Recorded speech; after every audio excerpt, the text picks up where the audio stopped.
Welcome back, everybody, to the Little Less Fear podcast. Today, I am interviewing Ryan Lindler. Am I saying your name correct? Lindler? Lindner, yeah, close enough. Lind, Either way. Linder. Why is that a tongue twister for me? Hold on a minute. Linder. Linder, thank you. Everyone wants the perfect formula to stick to personal change, and there's no shortage of self help books to tell them about the best method to save time or find that elusive success they spend so much choosing. Perhaps they've read all the books, they just aren't doing it. And that's where you come in, Mr. Ryan Lindler. What brought you to your journey? By the way, welcome to a Little Less Fear podcast and happy Friday to you. Yeah, happy Friday. Thanks for having me. Excited to Yes, be thank you, here. thank you. So tell us about your journey. Yeah, so I'm a coach. I've been a coach again for, real long time. I used to coach individuals, but I don't take individuals anymore. It's mostly groups or organizations. I work with organizations in a training capacity and manage projects. I grew up. I was drawn to coaching. I was drawn to sort of the wellness and helping people sort of progress in their lives.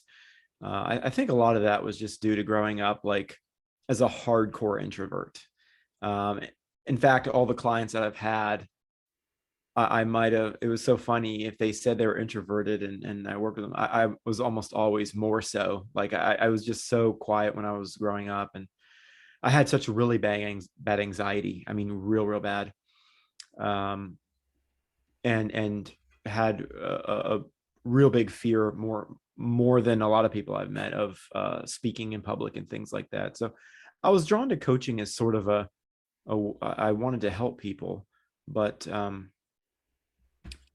I was so into personal development for my own purposes, and I said, wow, there's so much here. And once I was able to progress and find some clarity and progress on my own, I thought, I can relate to other people who might be struggling through the same thing. Right. Yeah, so I specialize in transitions, and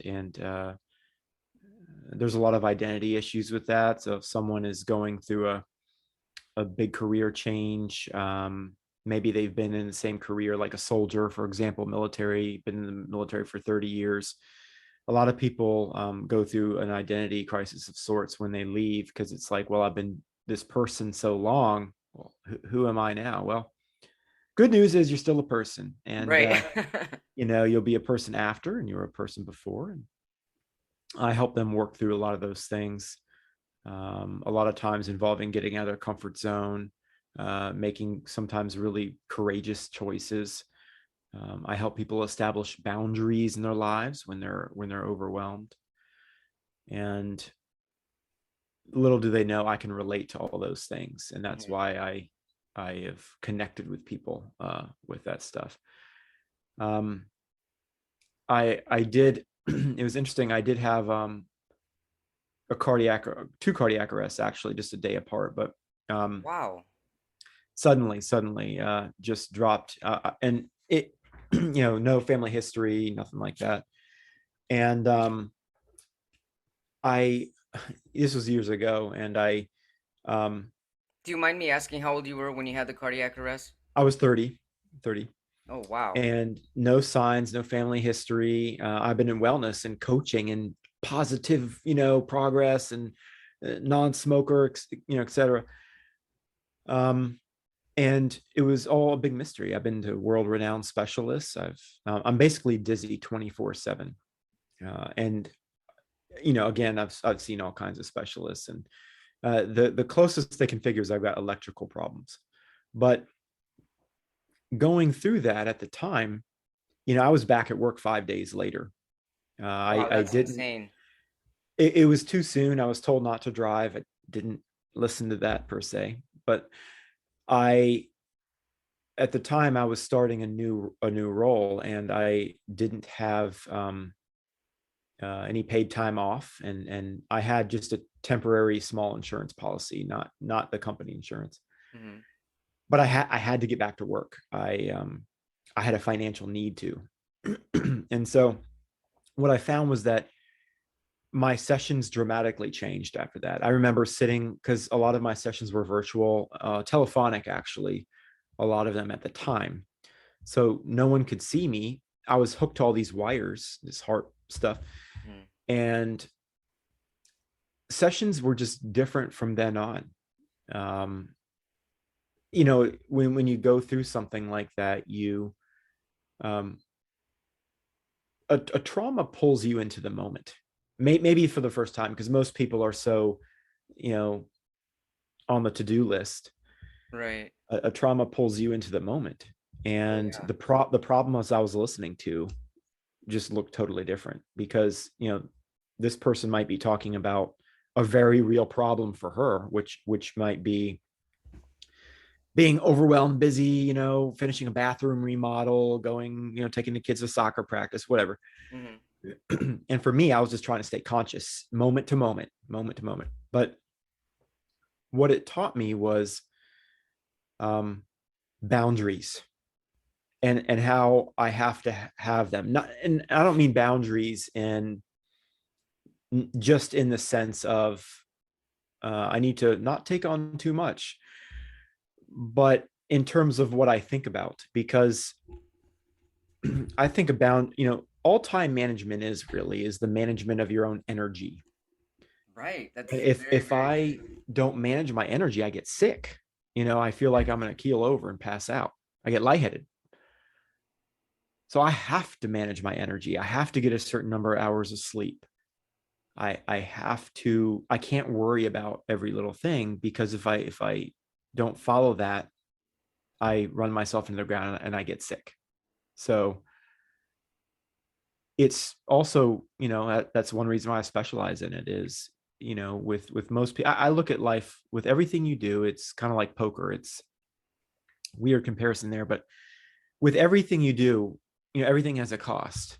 And it's like, if I choose to do this is worth this many poker chips or whatever, Hmm. of my energy, my time, which you only have, but so little. So um, that's what I do now, is I work with individuals and groups, and I do a lot of trainings, and it's really about how to see themselves a little bit better, and make that shift, um, so they can get more out of their time.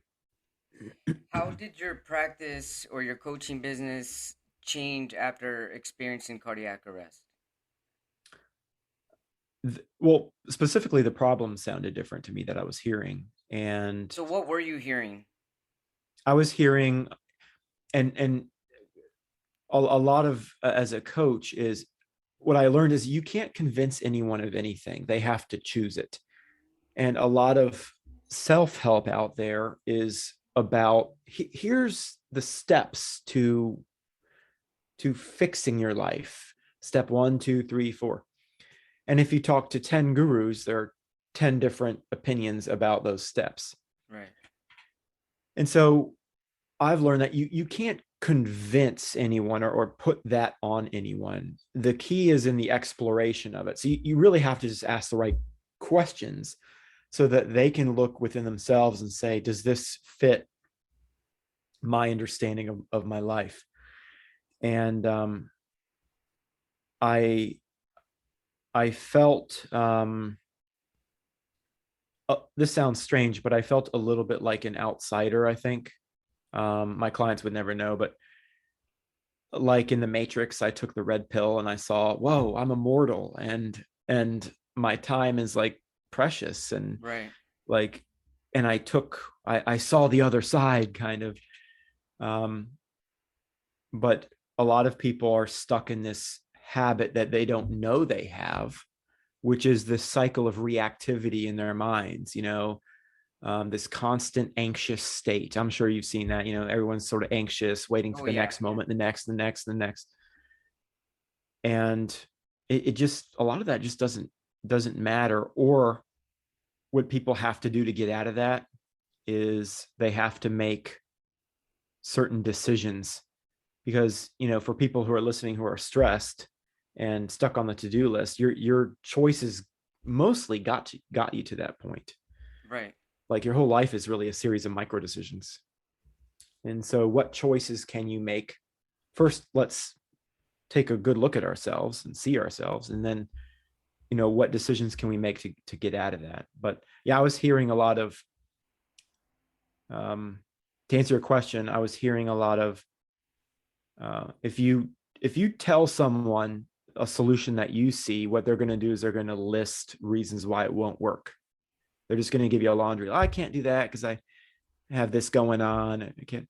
Um, Whereas if you get out of that, you live in the how, not if I'm going to do something, or you live in how I'm going to get it done. But I was hearing a lot of, reasons why stuff wouldn't work, why they couldn't do it. Um, I That's what think you were that's the hearing basic about angle. for yourself in your own head. This is why I can't do this. This is why.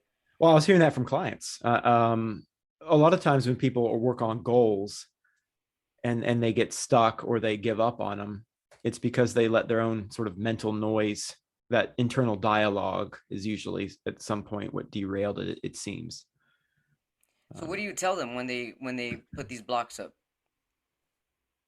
I ask them the right questions, and that's really getting them to see themselves differently, see their lives differently, get them to think of the how and not, because the minute you say, well, I can't do this, um I can't achieve my health goal because of this reason, then you've thrown in the towel already. Right. And most people, most successful people do fail. It's common. It's just Sure. you didn't see that. You didn't see what they did to get beyond it. Right. And so it's just shifting their way of thinking, I think. Right. And I'm interested what you did for yourself to get beyond that limited thinking. Well, for me, when I was struggling with things like, fear and, being an introvert, and I have found that a lot of people are, and this is, I think that a lot of self-help perpetuates this. They feel like there's something in themselves that really needs changing, that needs fixing. And I think for years I felt like my anxiety, my whole introversion and quietness, I felt like there's something wrong with it, you know. And so there's something wrong with me. Hmm. And I read all kinds of books, and it was really, I need to fix this. Here are some, and I read a lot of strategies I could use, Hmm. but you know, um, you've heard, people have heard the strategy, if you're afraid of public speaking, picture them in their underwear, Yeah. do picture this, do that. But for me, it really changed once I decided that there was nothing wrong with the way I was, just like that. And it never occurred to me like that. Wait, what if what if I actually enjoy my introversion? Is that allowed? Or is that because you spend your whole life thinking something's wrong with that, True. or being quiet, Right. or being, because I'm quiet natured in general. My clients would probably never guess it, but that's in general, especially in groups. But I feel as if once I owned it, once I said, um, I am this way, and not only is there nothing wrong, I love it about myself. A lot of what I was worried about just went away. It dissipated, a lot Yeah. of the fear, because the fear is all about people who are judging you, but it's all based on something that's, or at least for me, I perceived was maybe wrong with me. But if I'm the most introverted, then that's great. There are advantages to that. What There are the are. advantages? Yes. Totally. Yeah. And a lot of introverted people, they're more introspective at times. They sometimes make very good leaders because they listen well. I mean, there are a lot of advantages I found, and advantages to being an extrovert, but there's nothing wrong with any particular way. And I felt like once I owned what I perceived was wrong with myself, a lot of what I was worried about in the first place just sort of dissolved. you know. So how did your book come to be? Did this all happen, I imagine, after the cardiac arrest, and you were a little more introspective after that? How did tell us more about your book?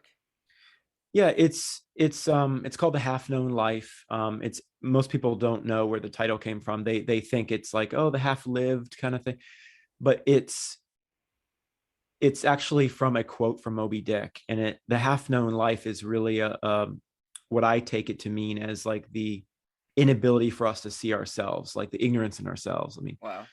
we can't always see ourselves, and I found that as a coach, I might see a solution for someone right there, but they couldn't see it, right? Hmm. And even some of my clients, I've had psychologists or doctors or soldiers or executives, all kinds of people. And I realized, you know what? We're all just people. We're all just people. And no matter how smart you are, sometimes we just can't see ourselves. And Right. so it's really about exploring those, looking at identity directly and looking at our lives. When you ask people what their priorities are, most people will say they know it, no problem. Oh, my family's a priority, my Hmm. career, my whatever. But most people do not reflect it in their daily life. So the book is really about taking a direct look at who we are and what we're doing here and helping people break out of that. So I'm hoping the book will be a catalyst for people to move forward.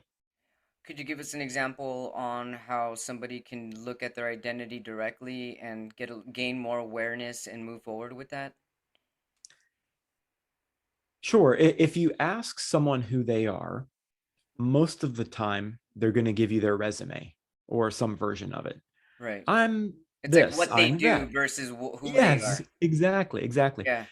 And I'm this, I'm that. Are you though? Are you though? Or is that just something that you do?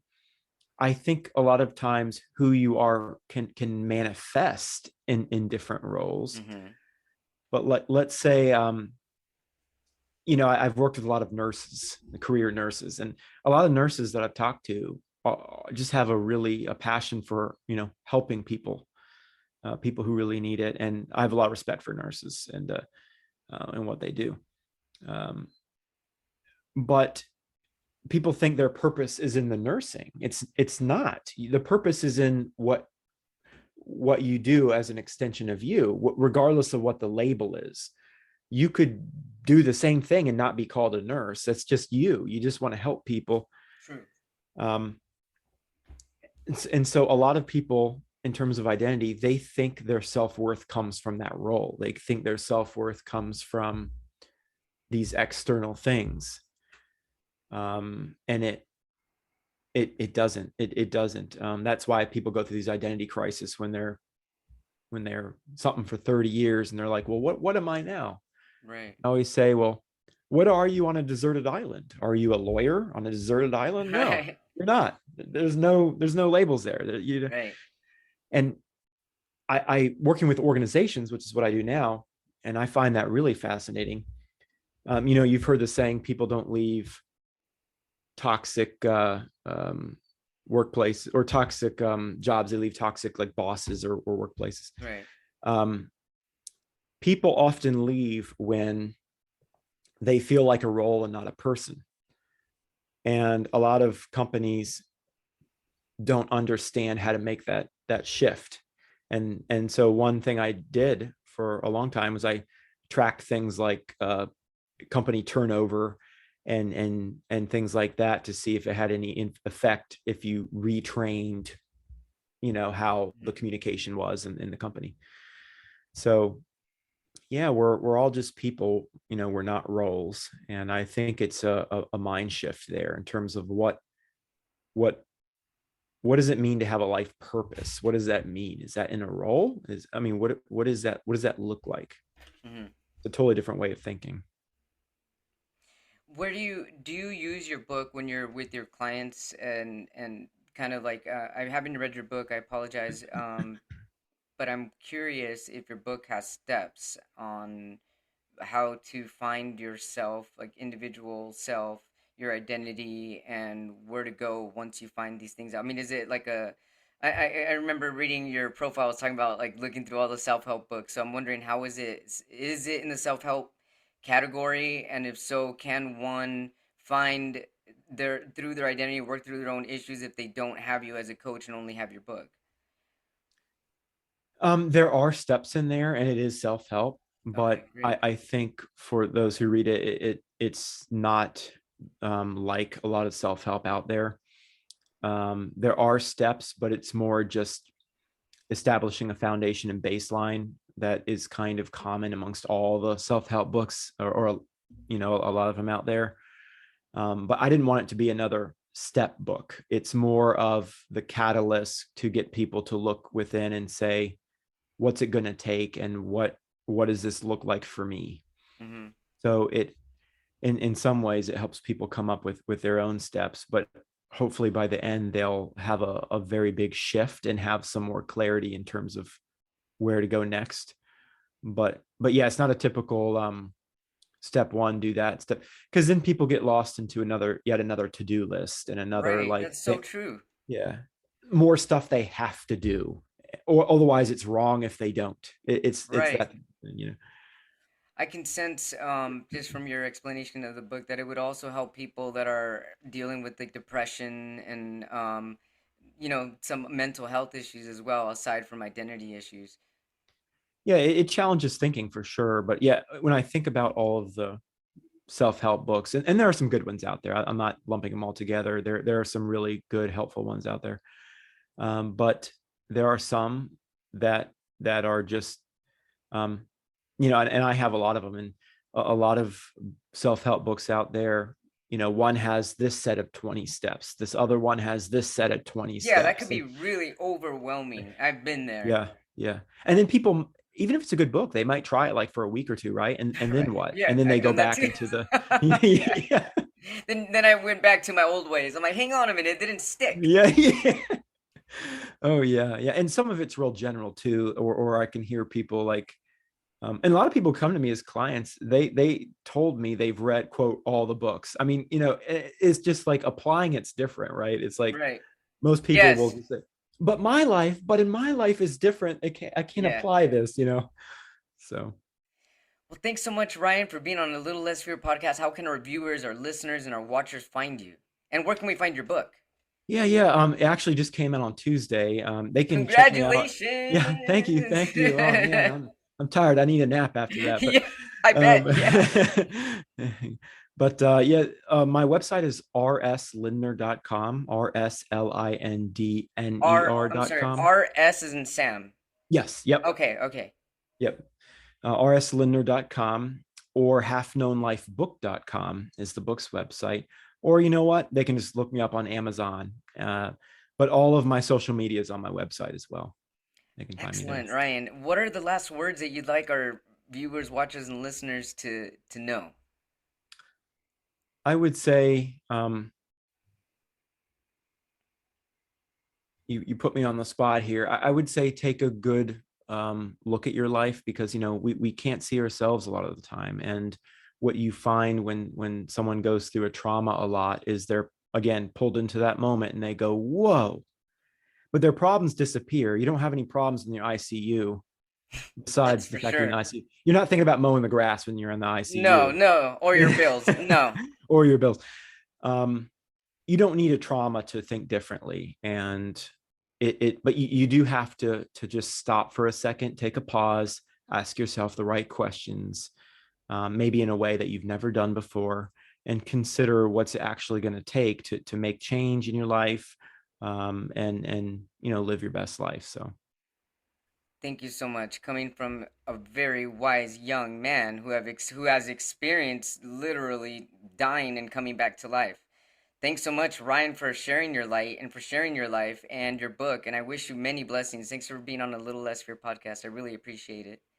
my pleasure. Thanks for having me. Thank you.